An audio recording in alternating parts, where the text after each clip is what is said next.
தந்தை மகன் தூயாவின் பெயராலே ஆமீன். மார்க் எழுதிய நற்செய்திலிருந்து வாசகம் அதிகாரம் 6 இறை வசனங்கள் 30 முதல் 34 முடிய. அக்காலத்தில் திருத்தூதர்கள் இயேசுவிடம் வந்து கூடி தாங்கள் செய்தவை கற்பித்தவை எல்லாம் அவருக்கு தெரிவித்தார்கள். அவர் அவர்களிடம், நீங்கள் பாலை நிலத்தில் உள்ள தனிமையான ஓர் இடத்திற்குச் சென்று சற்று ஓய்வெடுங்கள் என்றார். ஏனெனில் பலர் வருவதும் போவதுமாய் இருந்ததால் உண்பதற்கு கூட அவர்களுக்கு நேரம் கிடைக்கவில்லை. அவ்வாறே அவர்கள் படகேறி பாலை நிலத்தில் உள்ள தனிமையான ஓர் இடத்திற்குச் சென்றார்கள். அவர்கள் புறப்பட்டு போவதை மக்கள் பார்த்தார்கள். பலர் அவர்களை இன்னாரென்று தெரிந்து கொண்டு எல்லா நகர்களிலிருந்தும் கால்நடையாகவே கூட்டமாய் ஓடி அவர்களுக்கு முன் அங்கு வந்து சேர்ந்தனர். அவர் கரையில் இறங்கியபோது பெருந்திரளான மக்களைக் கண்டார்.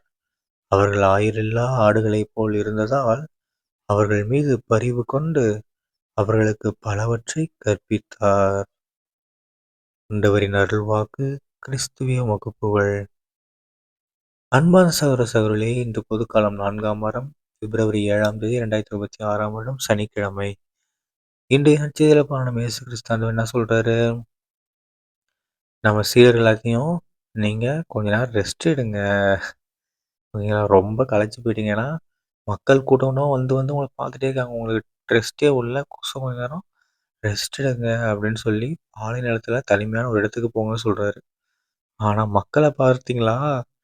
இவங்க எங்க போறாங்கன்னு கண்டுபிடிச்சு, அவங்க போறதுக்கு முன்னாடியே மக்கள் கூட்டம் கூட்டமா அவங்க போய் சேர வேண்டிய இடத்துக்கு அவங்க போறாங்களாம்.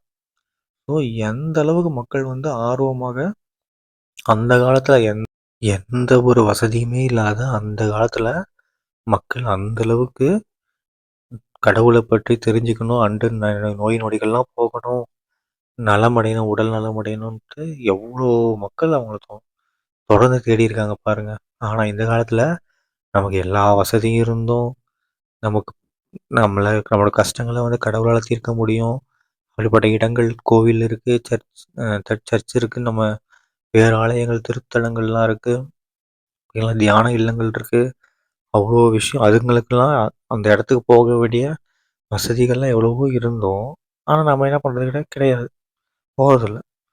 ஆனால் இனிமேலாவது என்ன பண்ணணும், நாம முடிந்த அளவுக்கு கடவுளை தேடி தேடி போனோம்னா அவங்க நமக்கு மேல் மேலும் எல்லாமே கொடுப்பாரு. சரிங்களா?